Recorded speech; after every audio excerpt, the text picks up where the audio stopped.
Hola, ¿qué tal? Bienvenido a Demos, la actualidad con criterio, un programa que como siempre vamos a comenzar tratando cuestiones internacionales. Y hoy vamos a empezar con esta noticia que nos va a poner nuestro compañero César ahora mismo en pantalla, una noticia que tiene que ver con el BBVA y Telefónica, porque ambos saldrán del Euro Stoxx 50 tras la pérdida de valor en bolsa por el coronavirus. Enseguida tratamos esta noticia con nuestro compañero José Papí en la sección internacional.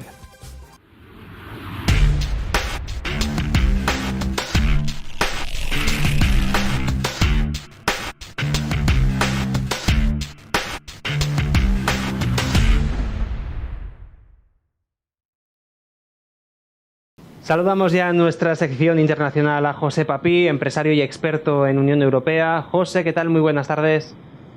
Muy buenas tardes, Xavi. Encantado de estar con vosotros otra semana.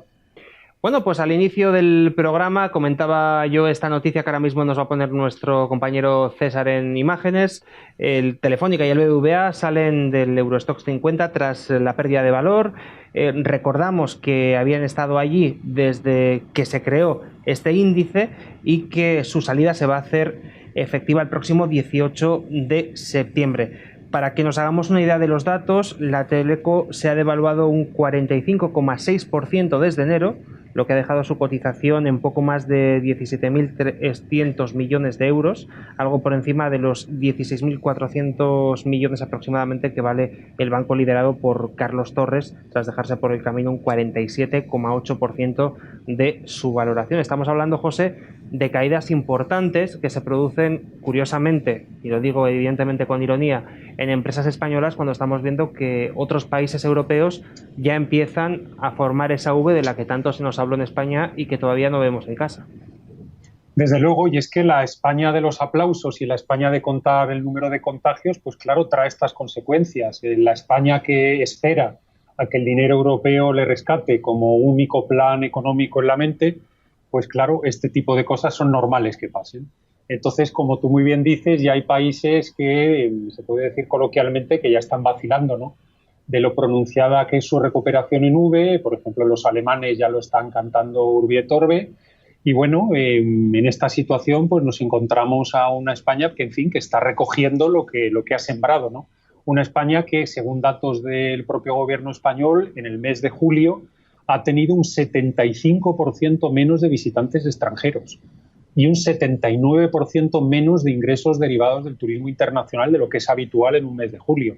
Es decir, una situación absolutamente catastrófica que va a hacer buenas las previsiones del economista Roberto Centeno cuando dice que España este año se encamina a un trompazo, y con perdón de no utilizar el término económico apropiado, del 17 al 19%, pero es que vamos, a lo mejor Roberto Centeno se va a quedar corto, ¿no?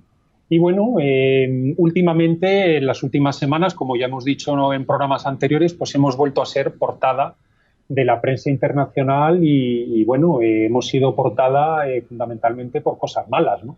Hemos sido portada por la situación económica en la que estamos, hemos sido portada por el tema de la mala gestión del coronavirus y hemos sido portada en tantos periódicos internacionales, y me voy a referir a uno en concreto que como puede ser el Wall Street Journal. Nos encontramos que en las últimas semanas se lleva las manos a la cabeza porque no entienden la tolerancia de los españoles con el reinado de Juan Carlos I. No se preguntan cómo la monarquía española puede seguir de pie tan tranquila tras todo lo que se ha ido sabiendo, en fin, del monarca, ¿no?, del antiguo monarca español, ¿no? Ellos, por ejemplo, los analistas del periódico dicen, en fin, había un estilo de vida, digamos, relativamente intolerable e inaceptable. En palabras de Antonio García Trevijano en su día, mujeres, motores y millones, ¿no?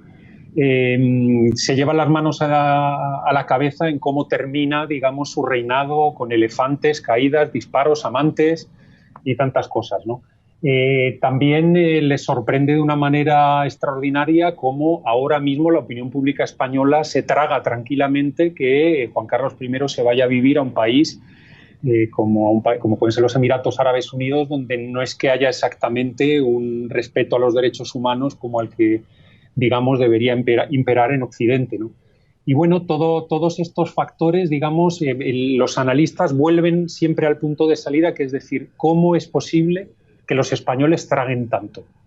Y bueno, es lo que decimos aquí desde hace tanto tiempo con relación a la situación política española. Es decir, la partitocracia española juega las cartas que juega porque sabe que el pueblo español traga lo que haga falta y más.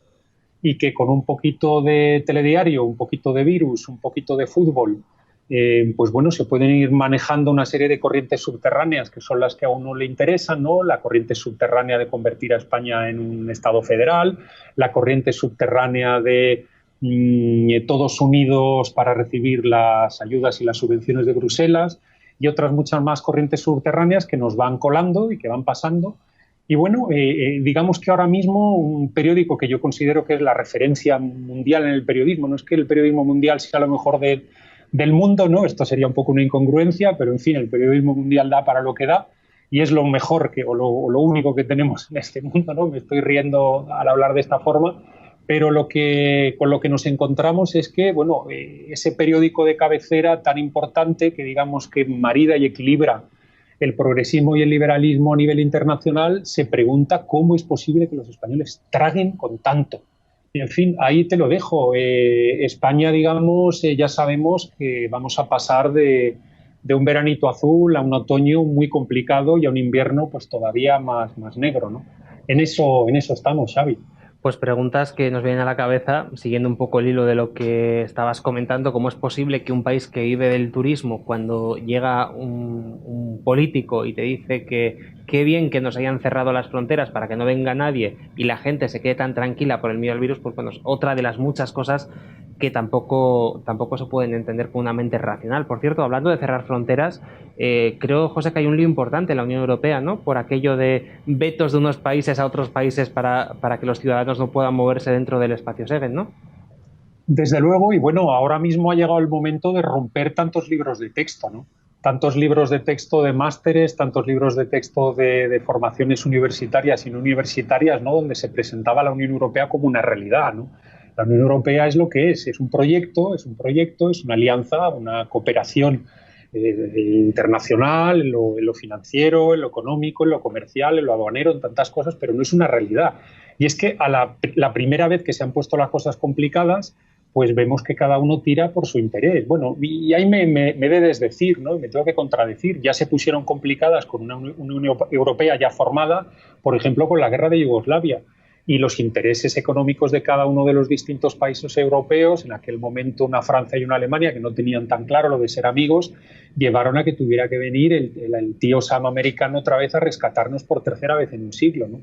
Y bueno, pues sí, ahora mismo vemos una Unión Europea errática. Es una Unión Europea errática como es su país líder, Alemania, que ahora mismo se encuentra que tiene que saltar a torear, tiene que saltar a jugar el partido de fútbol y no sabe cómo hacerlo porque no está acostumbrada. Es decir, Alemania está acostumbrada a poner en marcha su maquinaria económica, pero no a poner en marcha su maquinaria política y diplomática. Las únicas veces que lo ha puesto en marcha, como por ejemplo fue en el caso de Ucrania, ya sabemos cómo acabó la cosa y cómo sigue de mal la cosa, ¿no? Y bueno, ahora lo que vemos, pues eso es una vuelta, digamos, a que todos los analistas idealistas, los soñadores, los firmadores de manifiestos pro Europa, etcétera, se den cuenta que lo que hay es Estado-nación. Es decir, nos encontrábamos hace apenas unas horas que el gobierno belga decide cerrar la frontera a los españoles, pero cerrarla. El otro gobierno decide que no entra nadie hasta no sé qué fecha. Un gobierno sí te deja pasar, pero el otro no. Es decir, al final hemos vuelto al Estado-nación y eso también se está notando cada vez más en los trabajos de la Unión Europea, que están erráticos. Es decir, la semana pasada se cargaban a un comisario europeo porque le gustaba el vino y jugar al golf y ir saltando de condado en condado en Irlanda, saltándose determinadas restricciones. Pues bueno, como hay que, digamos, jugar a esta película de Walt Disney de que ya no importan los muertos, sino que importan los contagios y sobre todo el ser muy bueno y el portarse muy bien con esto del virus. Y bueno, pues vemos que hay tema errático con Bielorrusia, hay tema errático con los Estados Unidos, con el Brexit.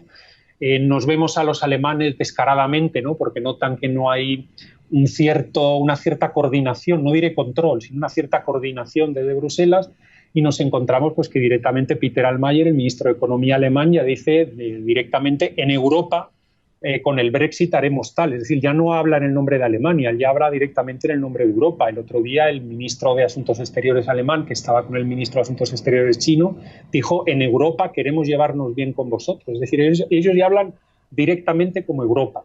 Ellos no dicen el gobierno alemán o la nación alemana o los alemanes queremos tal. Es decir, ahora mismo está todo errático, todo un poquito fuera de control.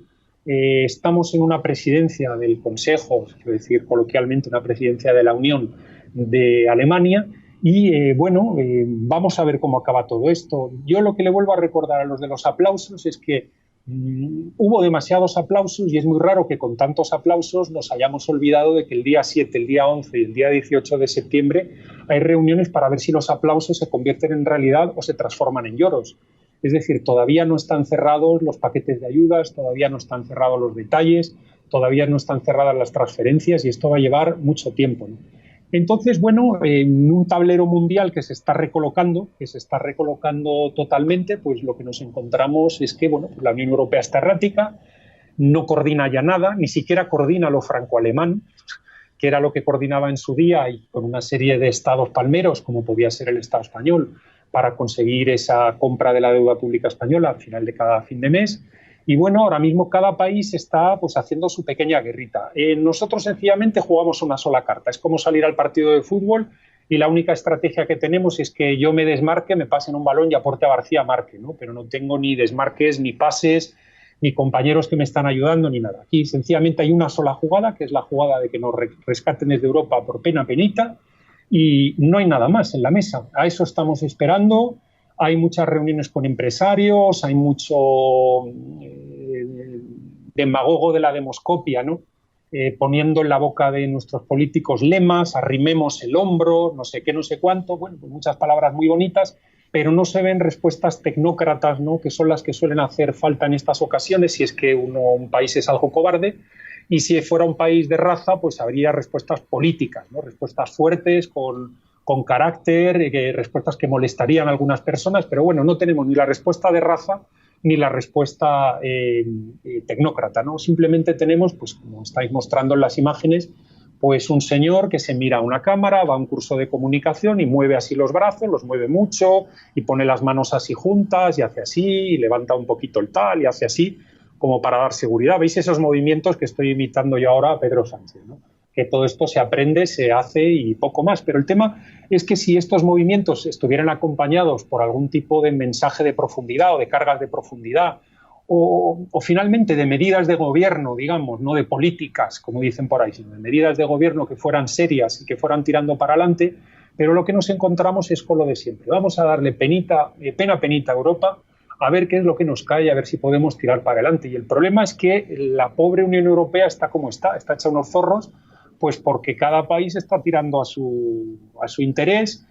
Tenemos países cerrados porque no comercia mucho con el exterior, pueden hacer teletrabajo y pues se han metido ahí como una concha y que se fastidien los demás. Y un país como el nuestro, que necesita tanto del turismo, que necesita tanto del comercio, en fin, debido a la pirámide poblacional que tenemos, a nuestra propia estructura económica, pues ahora mismo estamos atados de pies y manos, porque o el gobierno se mueve y juega con inteligencia a 4 o 5 deportes al mismo tiempo, pero si el único deporte, la única jugada que tenemos en la mesa es la que ya os estoy diciendo, pues poco vamos a sacar de esto. Y todo además, José, con un problema que nos puede venir o no a partir del día 3 de noviembre, porque hablabas tú de que se está recolocando todo el tablero internacional y son clave las elecciones estadounidenses que tienen lugar el próximo día 3 de noviembre, donde la reelección o no de Trump puede cambiar mucho ese tablero. Desde luego que sí, y lo que te encuentras fundamentalmente en la prensa europea, pues es, lo que yo llamaría un triple enfoque, ¿no?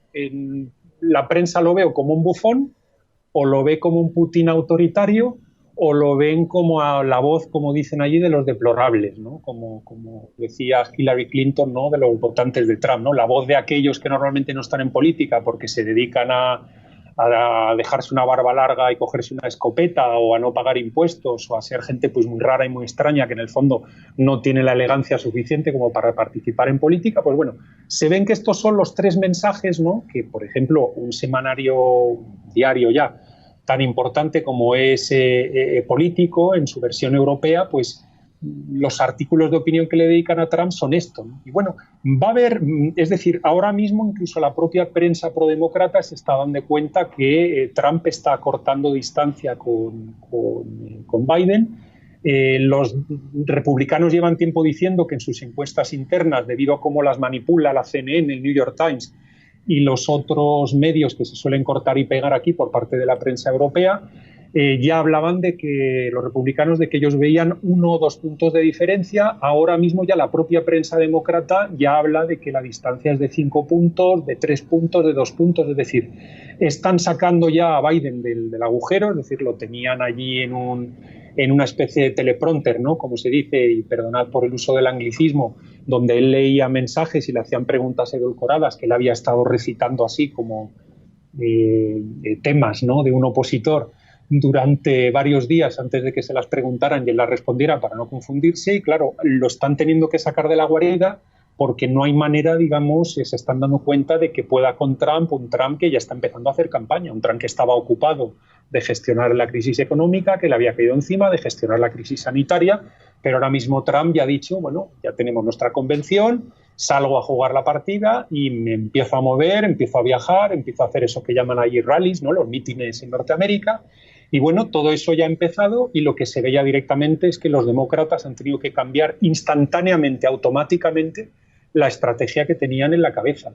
Hemos hablado en programas anteriores cómo iba a tocar mucho la fibra del pueblo norteamericano el tema de ese tema que se ha vendido, de nuevo, en Europa de una manera equivocada, ¿no? Los temas del Black Lives Matter, en los temas de Antifa, de cómo había una protesta pacífica de gente harta del tema policial y tal, y ya explicábamos que, bueno, al europeo esto se lo iban a hacer tragar y se lo iban a meter por la boca como se ceba a los patos para hacer foie gras, y en efecto ha funcionado sin ningún problema porque al final, pues eso, el sistema aquí está montado como está. Pero allí en Estados Unidos esto iba de verdaderamente, hay una palabra en inglés muy interesante para decirlo, se iban a disparar a sus propios pies los demócratas, y así está siendo. Es decir, en el pueblo norteamericano está muy metida la conciencia de la propiedad privada, la conciencia del orden, la conciencia del respeto a la policía, a la ley, etcétera. Y lo que está ocurriendo en este momento es que, pues bueno, todo esto le ha salido por la culata a unos demócratas que, mientras ya están empezando a salir, pues gente de raza negra, pequeños propietarios, gente modesta diciendo me han roto mi negocio, me han destrozado la vida, le han disparado a mis hijos, me están destrozando mi ciudad, me están destrozando mi pueblo y esto no puede continuar así. Menos mal que han metido Trump a la Guardia Federal, menos mal que están empezando a venir orden ya por parte de Washington, etcétera, etcétera. Entonces, bueno, la prensa europea está muy perdida. Ya hablábamos que este era un elemento, igual que los demócratas se iban a basar en el tema de lo mal que había llevado Trump el coronavirus, iban a alegrar mucho de que hubiera más paro, hubiera más caos económico, hubiera más enfermos, hubiera más, digamos, mala gestión sanitaria, iban a centrar el tiro por ahí. Eso y las cuestiones raciales y de injusticias sociales y grupos discriminados, de tristes, divorciados, negros, blancos, amarillos y lo que fuera.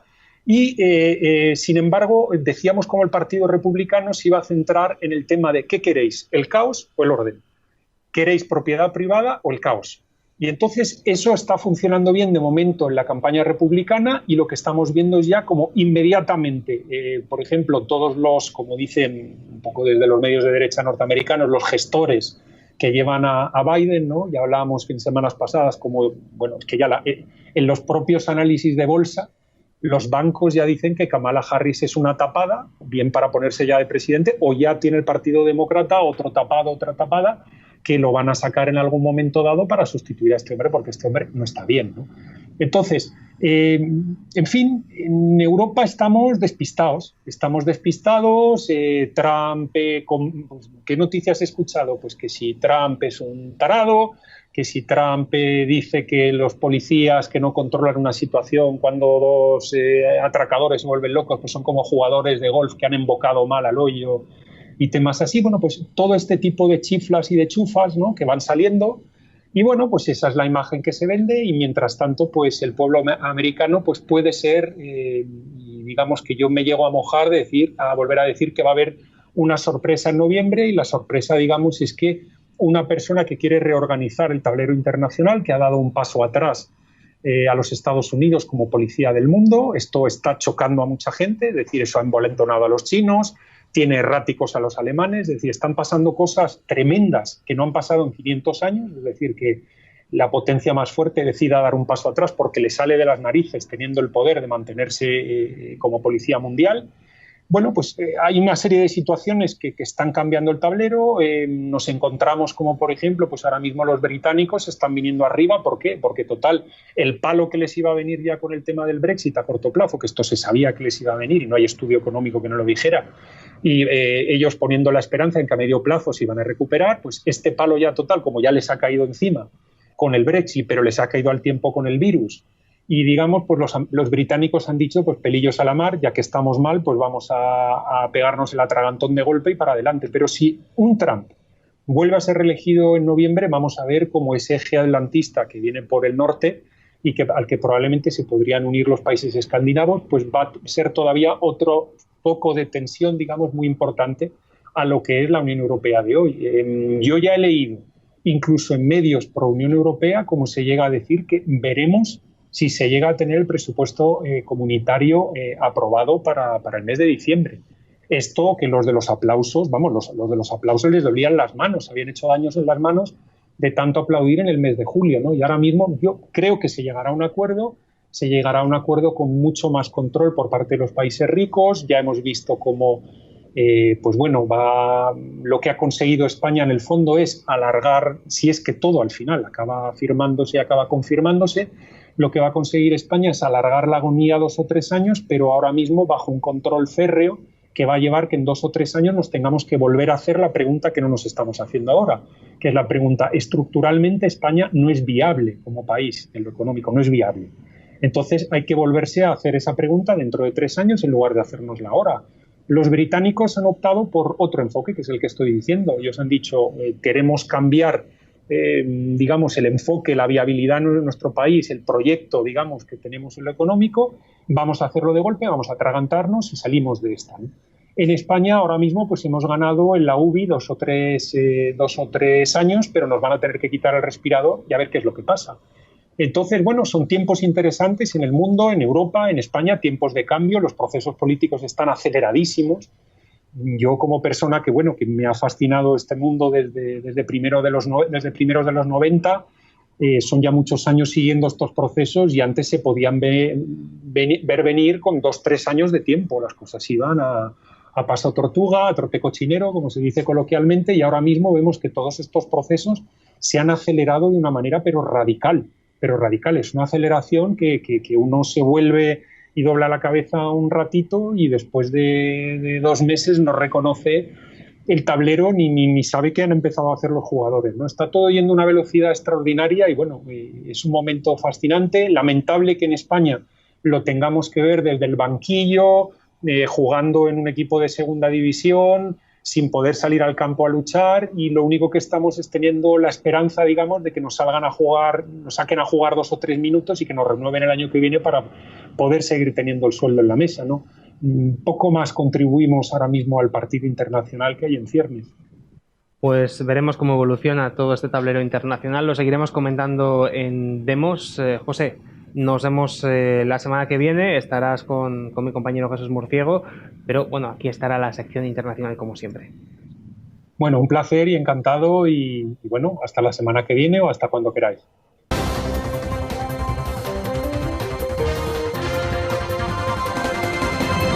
Abrimos página económica en Demos y saludamos ya a nuestro economista de cabecera, hoy a través de Skype. Roberto, ¿qué tal? Muy buenas tardes. Muy buenas tardes. Ya tenía yo ganas de verte otra vez y que no fuera una foto por teléfono como hemos estado haciendo en verano.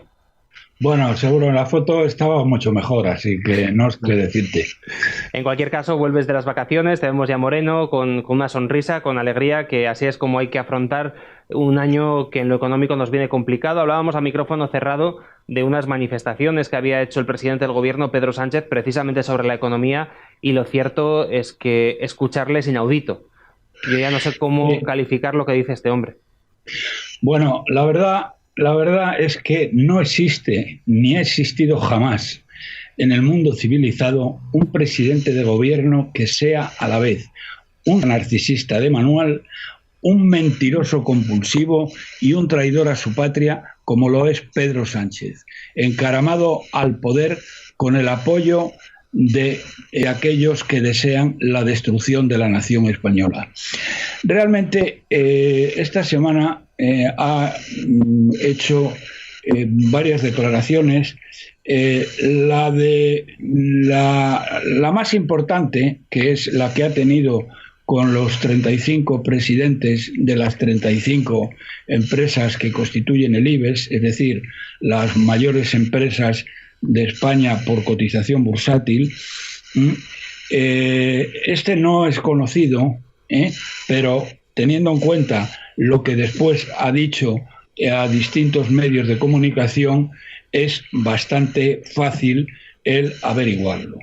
Y lo primero que a uno se le ocurre al leer las barbaridades que ha dicho es que el nivel de mendacidad y de miseria moral a propósito de la crisis sanitaria primero y de la crisis económica alcanza ya proporciones apocalípticas. En el caso de la situación económica, que es la más grave que ha padecido este país en 200 años, es decir, después de la guerra de la independencia, donde España quedó totalmente destruida, primero por los franceses y después por los ingleses, que todas las pequeñas industrias que España tenía y que empezaba a despuntar, las volaron los zapadores de Wellington, que maldita la gracia que nos hizo de venir a España, porque acabar con los franceses hubiéramos acabado nosotros como acabamos en Bailén, sin ninguna ayuda de los ingleses.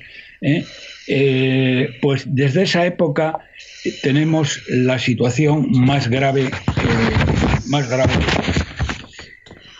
de todas. Incluido en estos 200 años la guerra civil. Fíjense ustedes que durante la guerra civil ni siquiera se llegó a una caída de la economía como la que tenemos ahora encima. Entre el 1 de enero de este año y el 31 de julio, miento, entre el 30 de junio, los 6 primeros meses del año, la economía ha caído un 23,7%, un 5, no me acuerdo bien, 5,4, 5,5 en el primer trimestre y un 18,5 en el segundo trimestre, que juntos y sumados arrojan esta cantidad que les digo. Y el tío está diciendo en todos los medios que le ha dado la gana, iba a decir que le han querido escuchar, no la han querido escuchar, todos los medios que ha ido, donde le reciben siempre con la alfombra roja.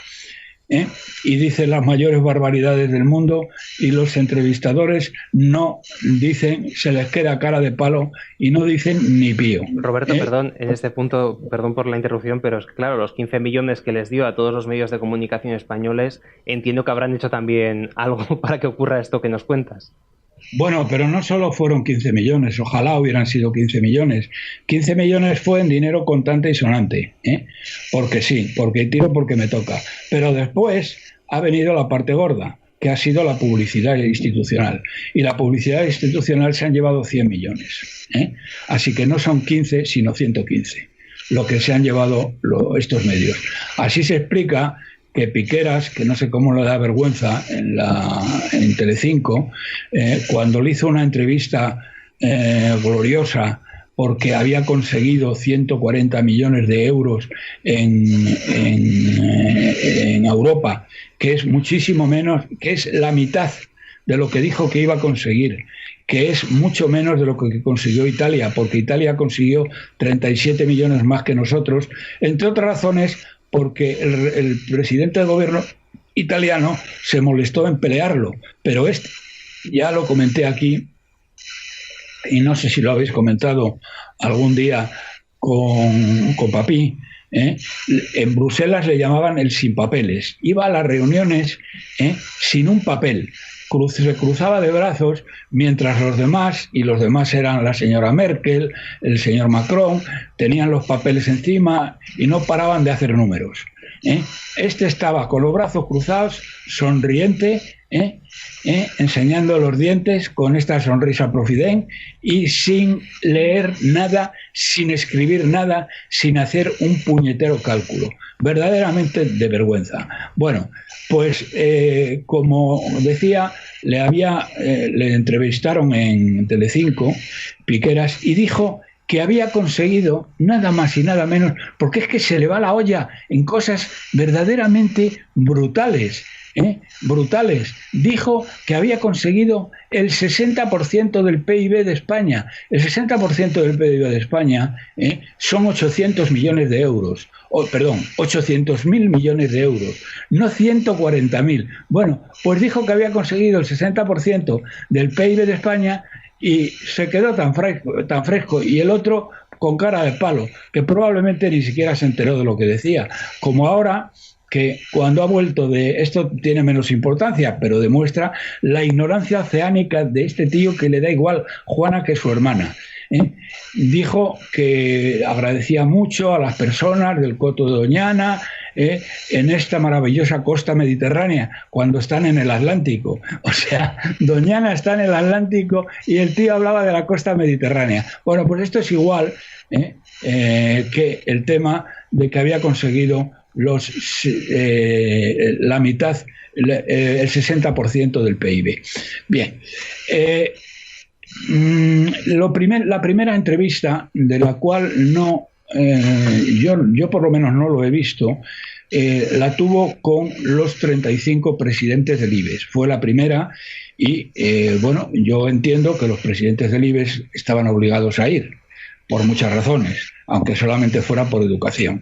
Aunque no fue por educación, fue por el BOE, por lo que fueron todos ellos. Bien, no se ha sabido lo que dijeron allí, pero desde luego lo que es obvio, sí, no se sabe lo que dijeron, pero sí se sabe lo que no dijeron, es que ante la colección de mentiras que les contó Sánchez, diciéndole que ya todos los indicadores estaban en verde, que ya se veían brotes verdes por todas partes y que la recuperación estaba en marcha, los 35 presidentes de las 35 mayores corporaciones españolas guardaron un silencio sepulcral, lo cual es de auténtica vergüenza.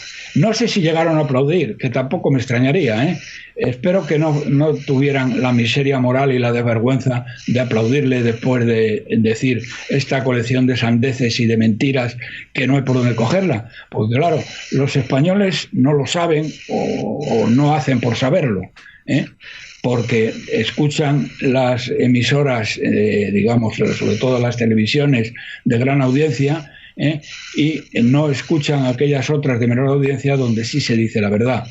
Pero bueno, eso es un problema de los españoles. Aquí sí que es un problema realmente de los españoles, porque hay una cosa muy cierta: ya no es solo referente a el CIS de Tezanos, es que todas las encuestas que se están haciendo por empresas que, bueno, que pueden ser razonablemente digamos, sinceras en sus cifras, todas barren para adentro y para el tío que les paga, pero algunas son más serias que otras, como por ejemplo GAT3, que hace las encuestas para ABC y siempre le da escaños de más al PP y escaños de menos a Vox, pero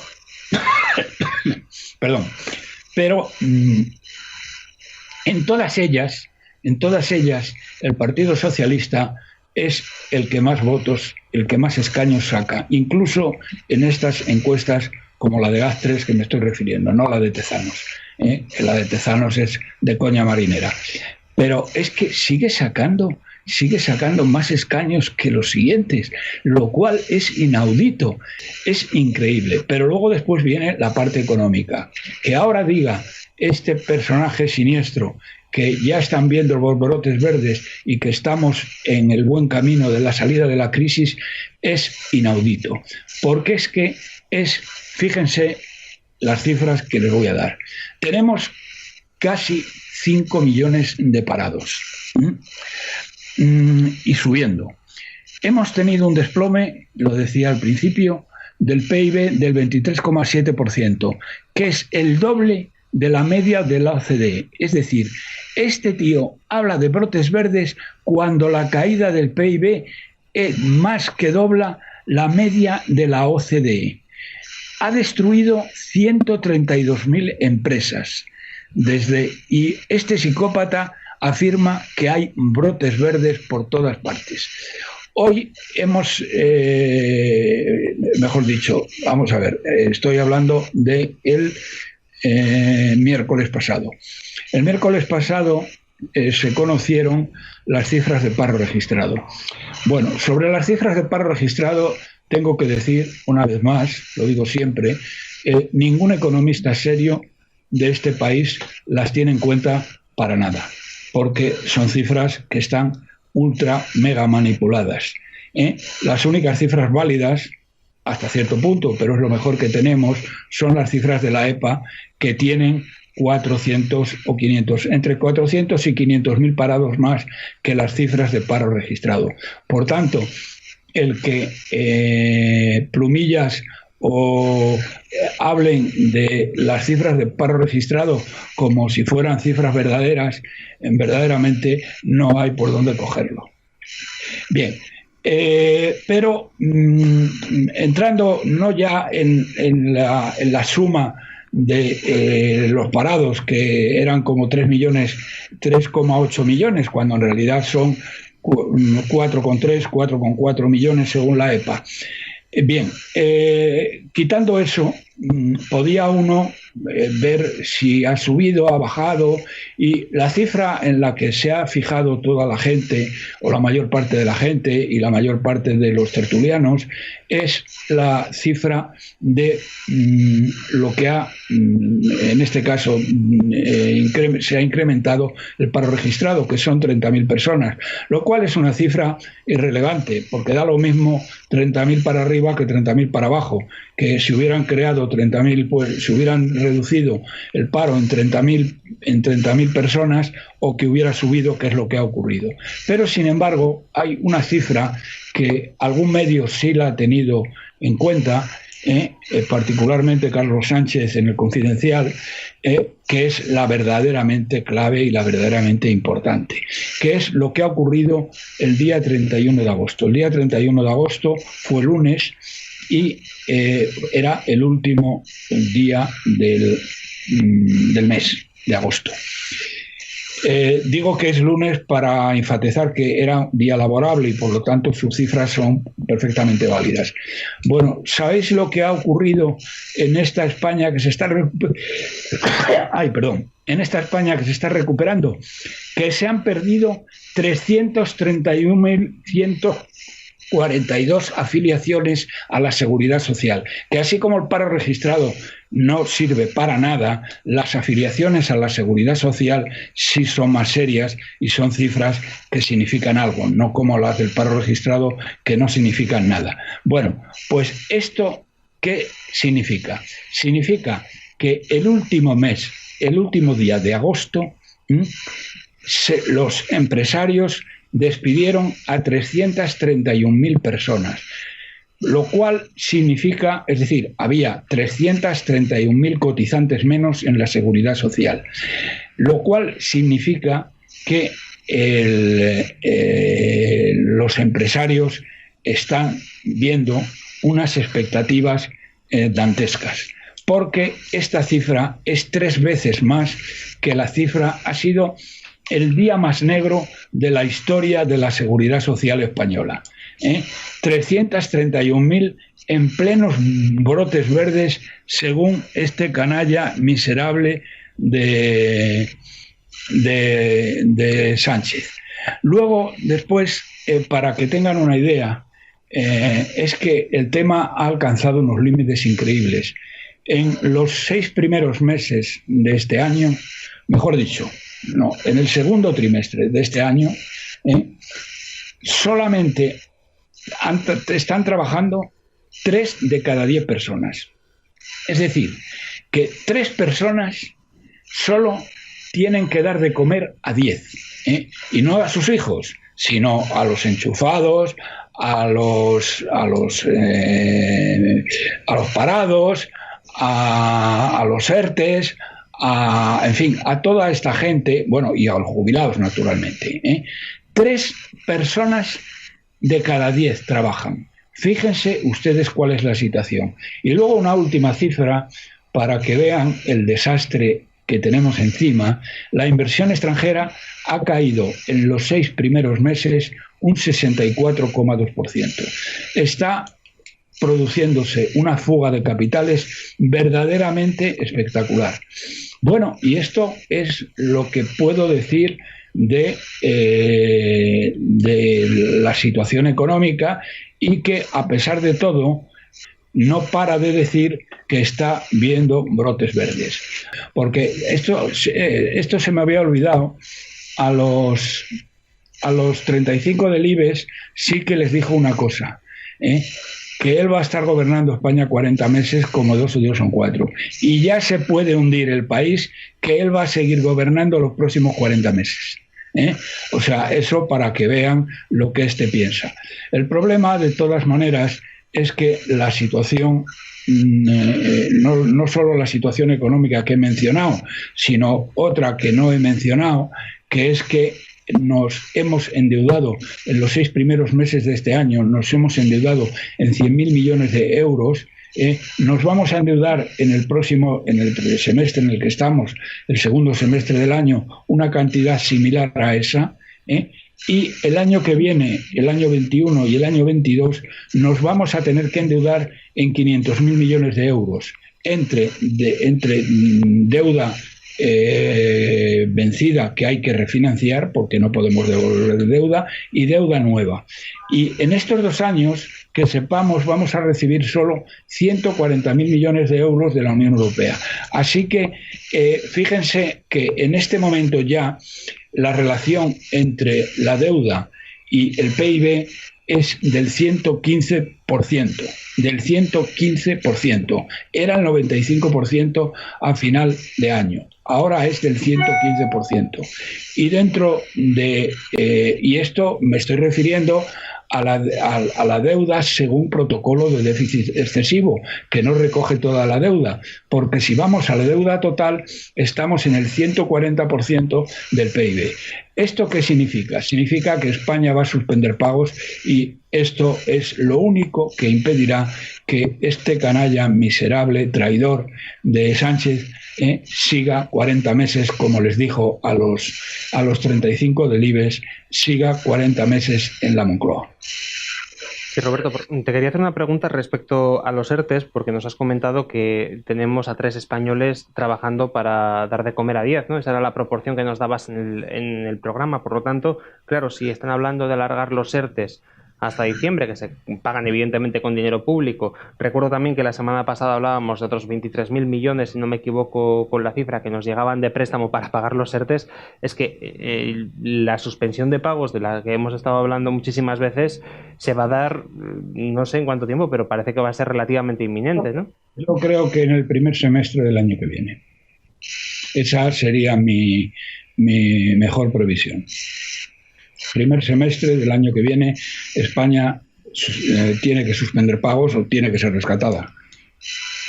Pues ahí están los datos, Roberto. Como siempre, muchísimas gracias por haber estado con nosotros. Nos veremos en 7 días, como siempre, con más criterios económicos, para analizar una situación económica que, tal y como llevamos diciendo en este canal muchísimas veces, nos llega muy negra en este otoño del año 2020. Gracias, Roberto, y hasta dentro de 7 días. Vale, hasta dentro de 7 días. Un abrazo. Adiós.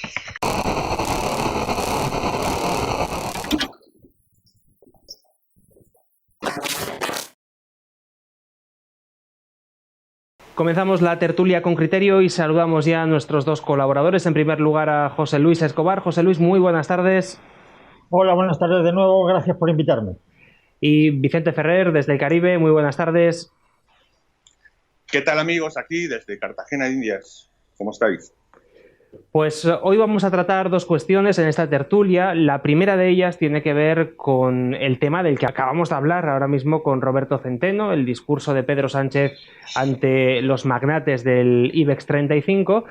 Vamos a ver una noticia del Mundo que decía lo siguiente: Pedro Sánchez pide al Partido Popular ante el IBEX 35 que arrime el hombro para salir de la crisis tras la pandemia. Que arrime el hombro, le dice al Partido Popular Pedro Sánchez, para renovar el Consejo General del Poder Judicial y el Tribunal Constitucional. José Luis, lo cierto es que el discurso tuvo telita marinera, ¿eh? Pues sí, fue un discurso muy ameno. Yo, por mis muchos pecados, me lo traje entero. 1 hora y pico de discurso, y estuve observando tanto las palabras que decía y los gestos que hacía. Y me di cuenta que apenas mueve ciertos músculos de la cara. Y también le notaba raro, ¿no? Prácticamente no le conocía, o había imágenes en las que no me resultaba familiar. Y consulté con un experto y me dijo que efectivamente se había hecho una cirugía plástica. O sea, no solamente viene más morenito, sino que se había hecho una cirugía plástica. Y la cirugía plástica ha consistido, según me decía el especialista, en dos asuntos. Uno, se ha modificado estos músculos del entrecejo para no dar la imagen de enfado. Y otro, también los músculos de la risa, para que no se le caigan y aparezca como triste. Es decir, su rostro no evidencia emociones de tristeza ni de enfado. Es un rostro absolutamente socialdemócrata, digamos que para caer bien, para que no se le vea enfadado. Sí. Y bueno, y analizando el discurso, pues hombre, es algo absolutamente... Me quedé perplejo. Este hombre cursó una invitación a los principales, a los directivos del IBEX, y fueron todos menos Adolfo Domínguez, que mandó un propio.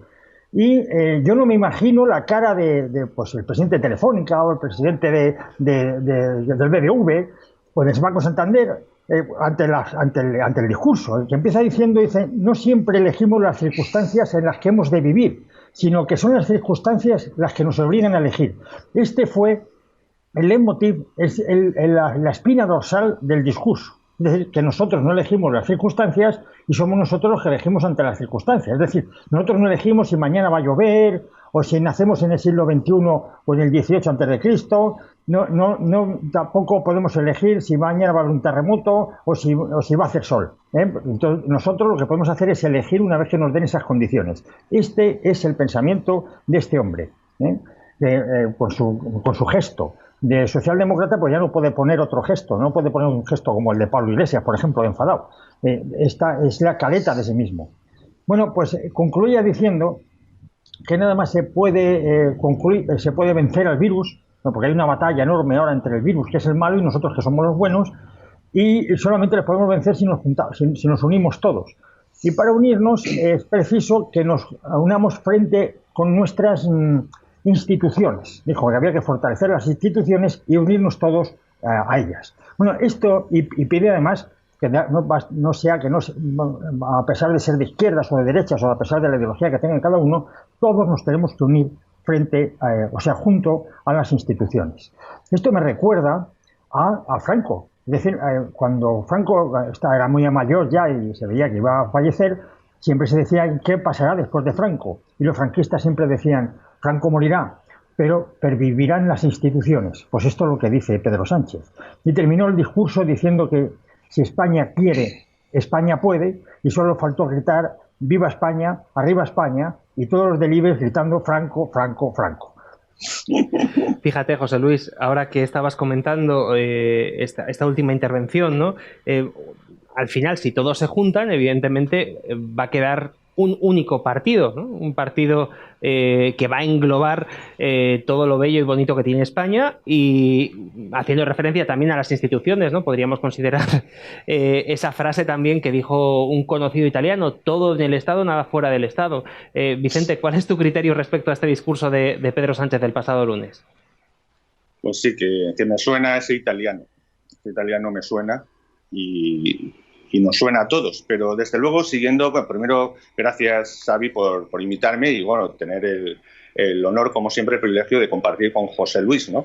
Que como abogado además ejercicio en los tribunales, ¿no? Yo como analista jurídico y prescriptor internacional sí que podría aportar el que creo que no solamente tuvo una lectura, no solamente, y ahí al principio que ha hablado José Luis, el presidente Pedro Sánchez no solamente tiene una lectura interna, porque incluso lo de lo que estaba hablando, los mismos del IBEX estaban medio alucinados, ¿no? Sinceramente, creo que además de la coacción para ese gran consenso, mantener el régimen en la forma de consenso, no solamente era por el tema de las posibles ayudas de Europa, el dinero que tiene que correr, etcétera.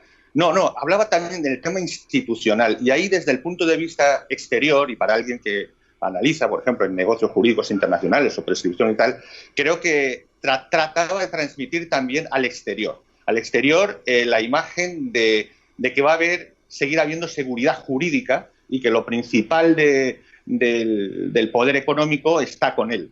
Y que además seguramente está invitando a la oposición, cuando en realidad le está obligando, ¿no? Utilizó palabras como no hay derecho, literalmente, creo que digo, no hay derecho a que por una política partidista alguien no se sume a esto. Bueno, fue casi una obligación. Y además apeló a instituciones. O sea, hay que poner en marcha el Consejo General del Poder Judicial, el Tribunal Constitucional, etcétera, etcétera, que realmente depende de esa gran mayoría de que el consenso funcione, ¿no? Y claro, desde fuera no saben que a nivel interno del país están en un gobierno pues de una política tal vez extrema hacia un lado, extrema en algunos aparente, ¿no? En algunos temas, aunque sigue obviamente en el consenso institucional. Luego, por ejemplo, como ha dicho José Luis en cuestión de palabras, hay otra palabra por ahí que ha introducido el presidente que le encanta, que es además resiliencia.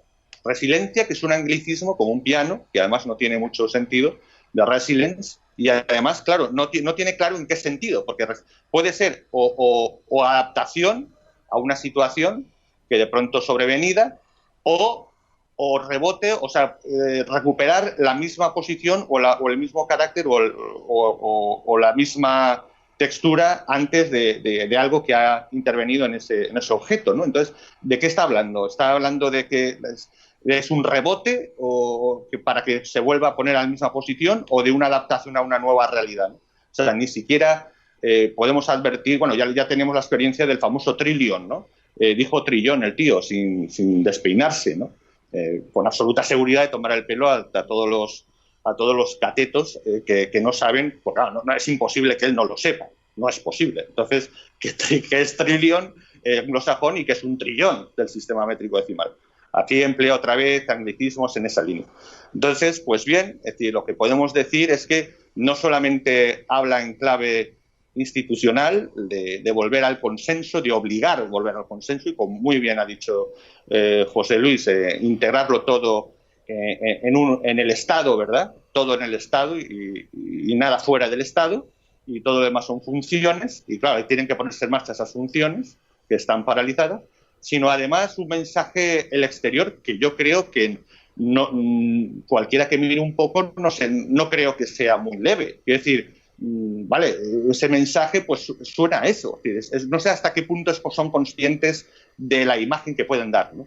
Y ahí, con esa duda de la efectividad de esta estrategia, pues ahí lo dejo, ¿no? Bueno, hay una cosa que a vosotros recuerda a un italiano, pero a mí me recuerda a un gallego, a la adhesión inquebrantable. O sea, la adhesión inquebrantable. Mira, una de las cosas que me llamó la atención es cómo intenta imitar el arte de Cantinflas.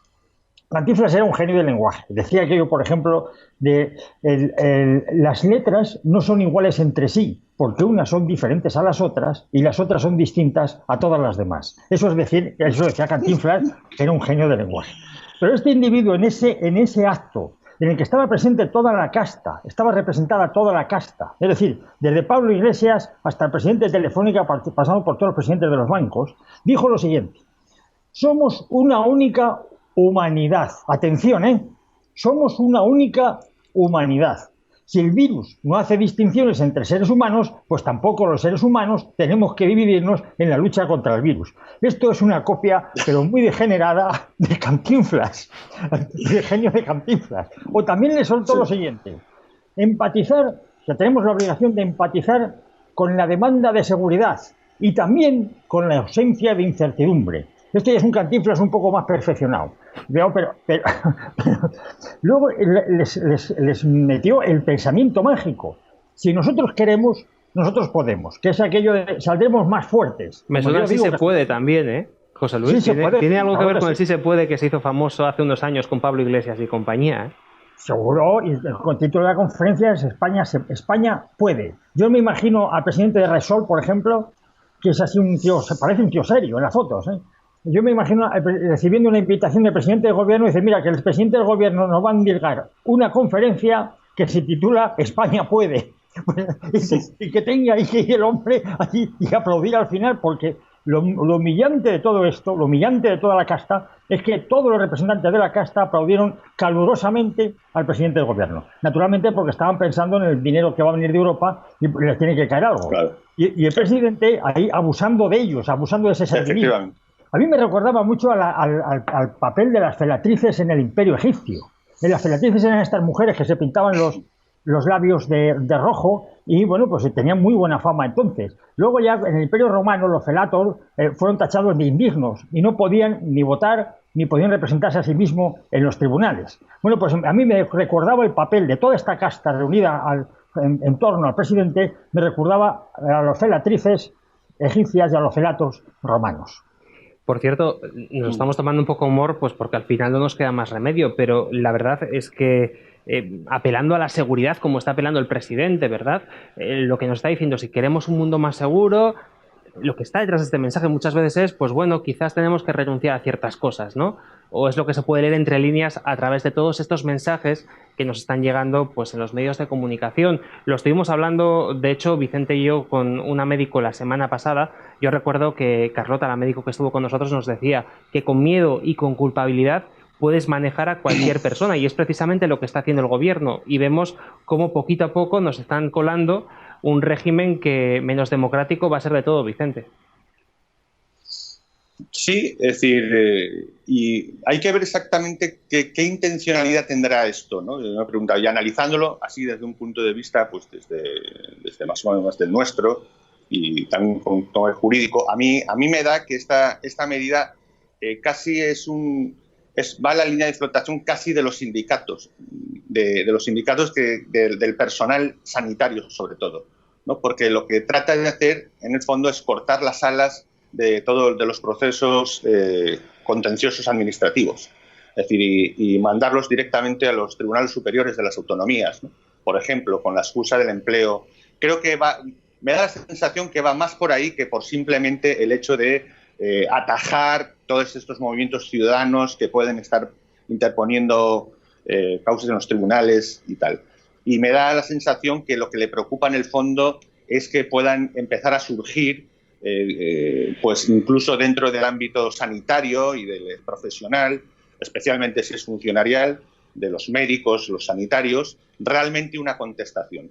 Entonces, creo que la intención, al menos a priori, puedo equivocarme, es decir, claro, es recortar la capacidad del contencioso administrativo. Por ejemplo, mi padre, que estuvo también en la administración pública, pues bueno, se hinchó, no perdió ni uno, eran miles y miles de contenciosos administrativos y era un genio en eso, ¿no?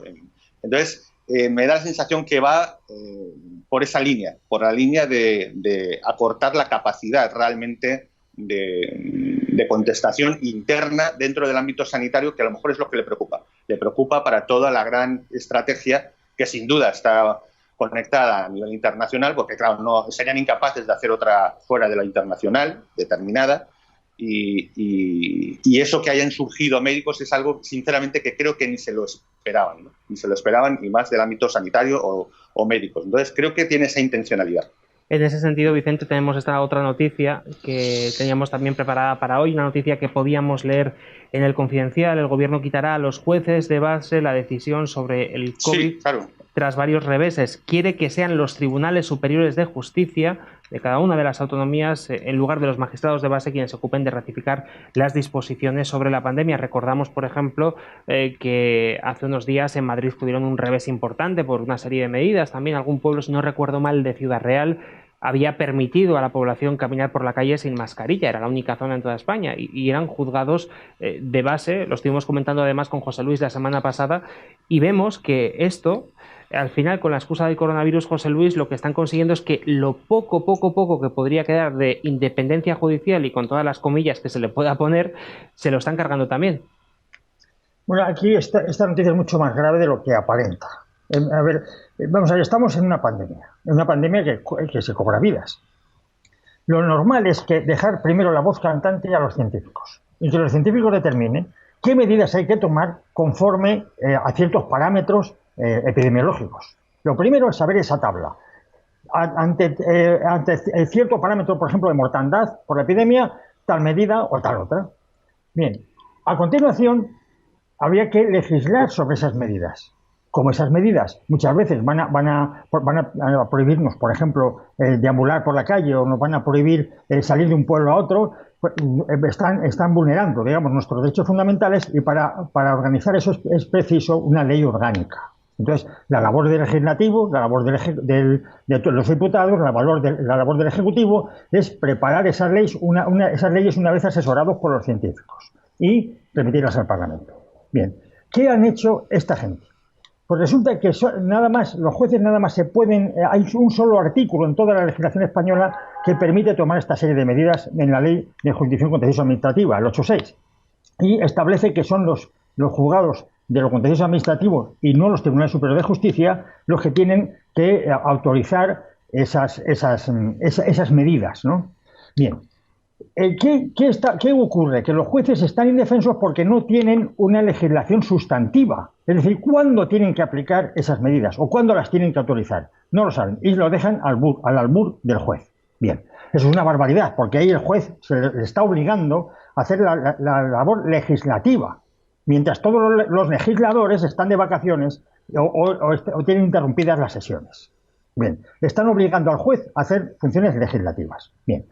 Pero ¿qué ocurre? Que si le dejas a los jueces hacer estas funciones, puede ser que no tomen decisiones que no estén de acuerdo con el gobierno. Entonces, ¿qué hacen? Aforar esas decisiones en los tribunales superiores de justicia. ¿Qué sentido tiene esto? Pues el sentido que tiene es que los magistrados de los tribunales superiores de justicia, y muy especialmente lo contencioso administrativo, están nombrados por los políticos. Es decir, hay una vía directa de los políticos a los tribunales superiores de justicia a lo contencioso administrativo. Y ahí es donde quieren que nazcan las resoluciones relativas a las medidas con el COVID. Bien, ahí lo que están haciendo realmente es derivar la responsabilidad de los científicos y de los legisladores en unos jueces que a su vez van a estar influenciados por la Fiscalía, porque van a obligar a la Fiscalía, que es la voz del gobierno, a pronunciarse sobre dichas medidas. De tal manera que los jueces que están directamente nombrados por los políticos y la Fiscalía que obedece directamente a las instrucciones de la Fiscal General, la antigua Ministra de Justicia, y voz del Gobierno, van a determinar las resoluciones judiciales. Es decir, se han cargado, por supuesto, la separación de poderes. En la conferencia decía Sánchez que España es una de las 20 democracias plenas del mundo. Bueno, es una democracia plena en la que no existe la separación de poderes y en la que se determina la regulación o digamos la inspección de la administración ante juzgados con jueces nombrados por los propios políticos. Pues todo fantástico y estupendo, claro que sí, porque además, fíjate, nosotros en Demos hemos criticado muchas veces algunas medidas, como la de llevar mascarilla en todo momento. Yo a nivel particular también lo he dicho aquí muchísimas veces, que podemos entender que en una pandemia, pues cuando no se pueda respetar una distancia determinada, cuando hay aglomeraciones, puede haber una necesidad de llevar mascarilla. Pero llevarla en todo momento, a mí por lo menos me ha parecido siempre una auténtica barbaridad y lo hemos comentado aquí muchísimas veces. Claro, cuando tomen otro tipo de medidas que sean barbaridades aún mayores, es que ya no hay ningún tipo de control al gobierno. Antes tampoco había mucho, Vicente, pero lo cierto es que el único resquicio que podía quedar, se lo han cargado estos señores. Bueno, exactamente, ya lo comentábamos, ¿no? La semana pasada, el tema de incluso atentar contra la posibilidad de algún derecho fundamental expresado en la Declaración de Derechos Humanos. Es decir, por ejemplo, aquello de forzar un procedimiento médico al cuerpo humano. Eso es muy serio, ¿eh? Eso es muy serio Y obviamente el forzar un procedimiento, podemos empezar por la mascarilla, es decir, hasta qué punto en un momento dado esa obligación puede implicar el forzar físicamente, no digamos cuando venga la vacuna. Entonces estamos entrando en un rango legal que yo creo que no se había atrevido a cuestionar hasta este momento.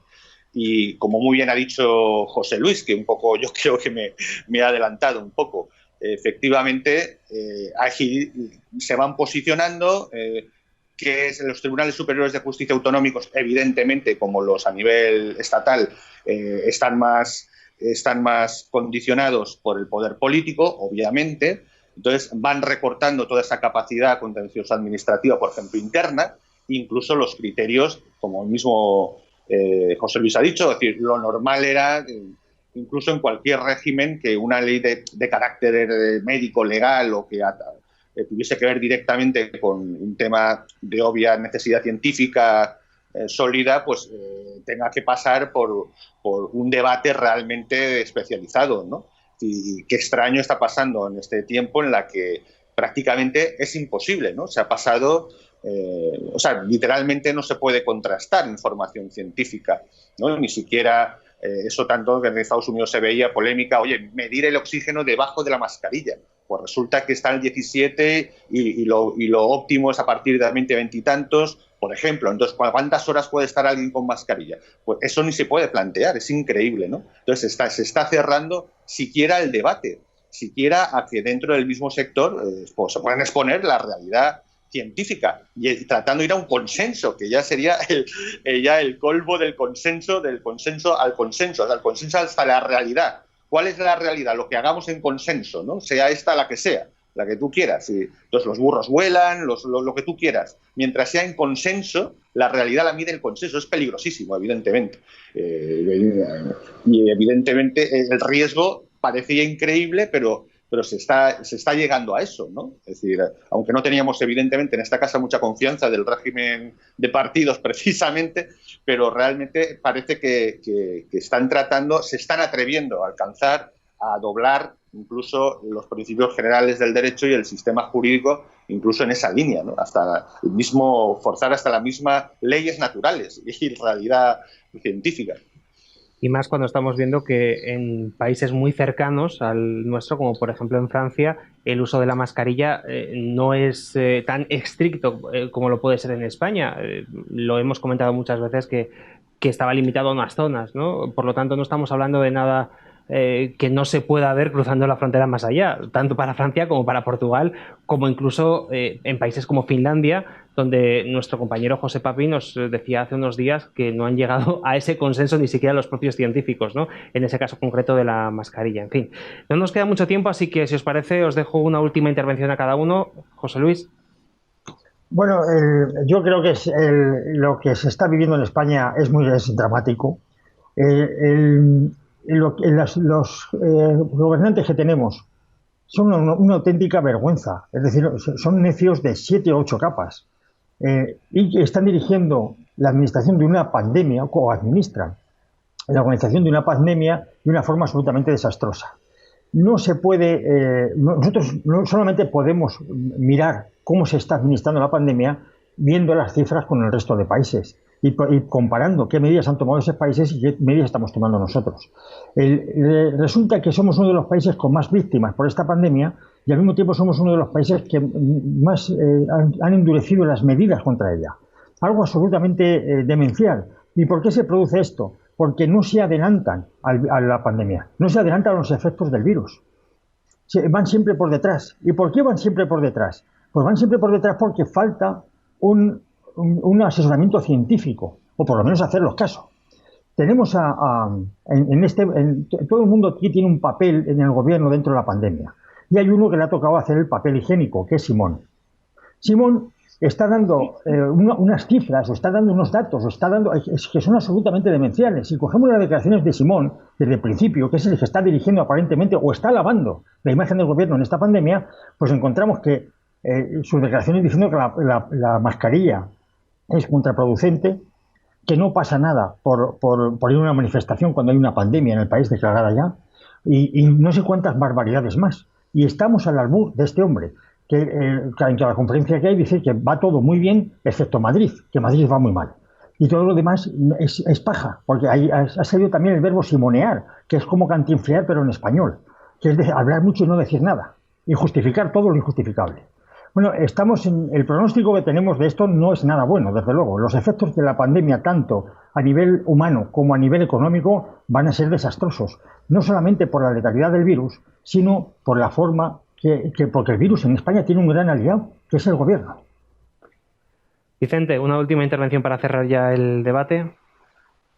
Nada, por supuesto, adherirme a todas las palabras que ha dicho José Luis y, sinceramente, que estamos en un momento que puede ser importante o no, en el sentido de, bueno, el régimen sabe sus prioridades, que es establecer como sea un consenso, caiga lo que caiga y cueste lo que cueste. Eso es indiferente, realmente. Se necesita un relato que sea consenso. Lo que esté cercano a la realidad, eso no importa.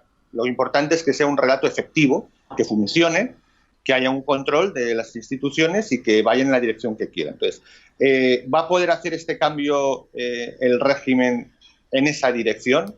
Pues depende, pues ya, primero, de que, por supuesto, las fuerzas que hacen el papel de oposición entren finalmente en ese consenso y todo lo que sean capaces de parar la realidad. Un poco lo ha dicho José Luis. Es decir, si la sociedad española aguanta que la realidad, aunque por mucho que la supere, sigan asimilando lo que el poder y el ordenamiento jurídico y estatal les pone, pues aguantarán hasta lo que puedan. Pero claro, en algún momento la realidad se abriría paso, ¿no? Entonces, la catástrofe económica es de tales dimensiones y tal incapacidad e ineficacia los que la gestionan, que siempre hay un momento de quiebre, ¿no?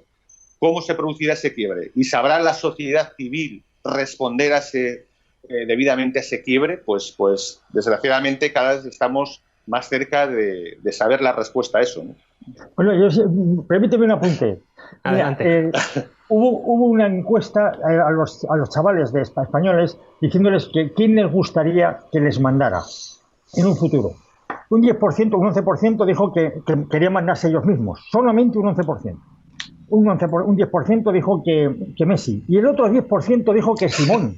Atención. O sea, los chavales españoles están deseando que termine su carrera para tener un jefe como Simón.